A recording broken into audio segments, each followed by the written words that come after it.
अश्वत्थामा को मृत्यु आई नहीं, वो अभी भी जीवित है और वो भटक रहा है। क्यों? क्योंकि कृष्ण भगवान ने शाप दिया था कि जब मैं कलयुग जाने के बाद फिर से सत्ययुग आएगा, शंबर ग्राम में एक ब्राह्मण के यहाँ पर मैं जन्म लूंगा और मेरा नाम होगा कल्कि। तब तक तो भटकता रहेगा।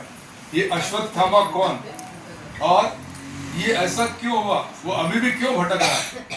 पृथ्वीराज चौहान के जमाने की बात है, सामने से लंबा आदमी आ रहा था, उसके यहाँ पर बहुत बड़ा जख्म था। पृथ्वीराज चौहान आयुर्वेद के ज्ञाता थे, उन्होंने वहां बहुत लेप वगैरह लाया, बहुत प्रयत्न किया, बहुत कोशिश की, लेकिन वो जख्म वैसी की वैसी थी। तो पृथ्वीराज चौहान पूछने लगे कि आप कौन हो, क्यों नहीं जख्म भर रही है, कहीं आप अश्वत्थामा तो नहीं हो? तो वो कहने अश्वत्थामा हूँ और भटक रहा हूँ, राह देख रहा हूँ कब कल के भगवान का अवतार होगा और कब मुझे मुक्ति मिलेगी। वो अश्वत्थामा। द्रोणाचार्य गुरु, उनकी पत्नी गौतमी, इन दोनों को बाल बच्चे नहीं थे। वे तमसा नदी के किनारे तपेश्वर नामक संस्थान है, भोले शंकर बाबा की वहाँ पिंड है। बोलो तपेश्वर भगवान की जय। तपेश्वर भगवान की आराधना की और उन्हें एक बेटा हुआ। एक बालक होने के बाद में वो घोड़े जैसा हिनहिनाने लगा, जोर जोर से हिलने लगा, तो उसका नाम रखा गया अश्व यानी घोड़ा, अश्वत्थामा। द्रोणाचार्य जी बहुत विद्वान थे और वो कौरव और पांडव ये दोनों के भी गुरु थे। उन्होंने बहुत अच्छे से शिक्षा दी, अर्जुन को भी शिक्षा दी और अपने बेटे को भी शिक्षा दी, ब्रह्मास्त्र सिखाया। लेकिन एक बार जब ब्रह्मास्त्र लौटाने की बात आ रही थी, तब अश्वत्थामा कहीं बाहर चला गया घड़ा लेकर पानी भरने के लिए, और अर्जुन ने वो सीख लिया। अब जब महाभारत युद्ध शुरू हुआ, उस समय द्रोणाचार्य कौरवों की तरफ से खेल रहे थे, युद्ध कर रहे थे, क्योंकि उन्होंने वचन दिया था, वचन में वो बंधे हुए थे। अश्वत्थामा बहुत शक्तिशाली थे, पराक्रमी थे, और इधर कृष्ण भगवान और अर्जुन ये दोनों युद्ध कर रहे थे। अश्वत्थामा मरते मर नहीं रहा था, तो सोचा गया कि एक अश्वत्थामा नाम का प्राणी है, हम क्या करते हैं कि बताते हैं कि वो मर गया, ये समझेगा इसका बेटा मर गया।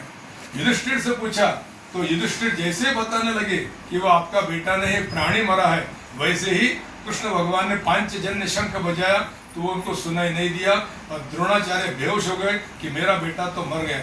द्रौपदी का भाई जिसका नाम था धृष्टद्युम्न, वो वहां पर आया और बाण के द्वारा उनका सिर काट दिया और द्रोणाचार्य का वध कर दिया।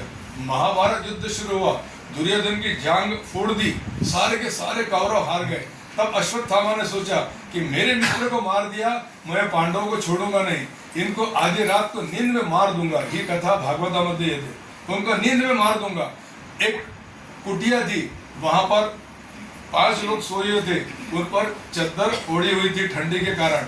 तो अश्वत्थामा को लगा कि 5 पांडव सोए हुए हैं, लेकिन वो द्रौपदी के 5 पुत्र थे जो तरुण थे। इसने उनका नींद में उनका सिर काट दिया तलवार के द्वारा और 5 को भी मार दिया, उनकी हत्या कर दी। द्रौपदी रोने लगी। तब अर्जुन ने कहा कि द्रौपदी तू चिंता मत कर, मैं अश्वत्थामा को लेकर आऊंगा। और अश्वत्थामा को पकड़ने के लिए कृष्ण भगवान और अर्जुन दोनों चले गए। ब्रह्मास्त्र चलाया, लेकिन ब्रह्मास्त्र अगर टकरा जाते हैं तो प्रलय आ जाएगा, इसलिए लौटाने के लिए अर्जुन को कहा। अर्जुन ने तो लौटा लिया, अश्वत्थामा लौटा नहीं सका, तो उसे बांध लिया और लेकर आई। द्रौपदी ये तेरा दोषी है, इसने तेरे बच्चों को मारा है, अब बोल इसका क्या करना, वध करना है? तो द्रौपदी कहती है नहीं, ये मेरे गुरु और गुरु माउली उनका ये पुत्र है, इसे मत मारिए, छोड़ दीजिए। उसे छोड़ दिया गया। आता प्रवचन 2 मिनट। उसे छोड़ दिया गया।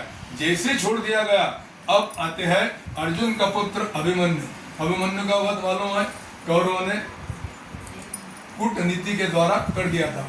उनकी पत्नी उत्तरा, जिसके पेट के अंदर गर्भ है, और गर्भ में कौन है? परीक्षित, जिन्होंने भागवत कथा सुनी थी सुखदेव जी द्वारा, वो गर्भ के अंदर है। अश्वत्थामा ने ब्रह्मास्त्र चलाया ये गर्भ नष्ट करने के लिए। जैसे ही ब्रह्मास्त्र चलाया, कृष्ण भगवान सोचने लगे कि अब क्या किया जाए।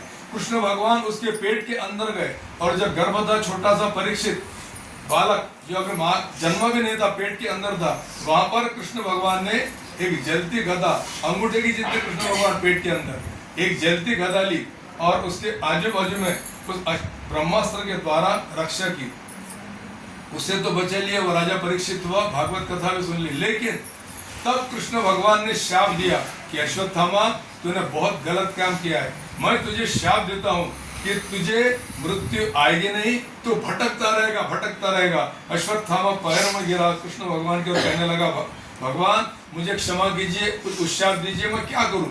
तब भगवान ने कहा कि मैं विष्णु यश ब्राह्मण के यहाँ शंबल ग्राम में कल की रूप से अवतार लूंगा, सफेद घोड़े पर बैठ कर आऊंगा, तब तुझे मुक्ति मिलेगी। प्रवचन संपला। समाप्त। सद्गुरु श्री गजानन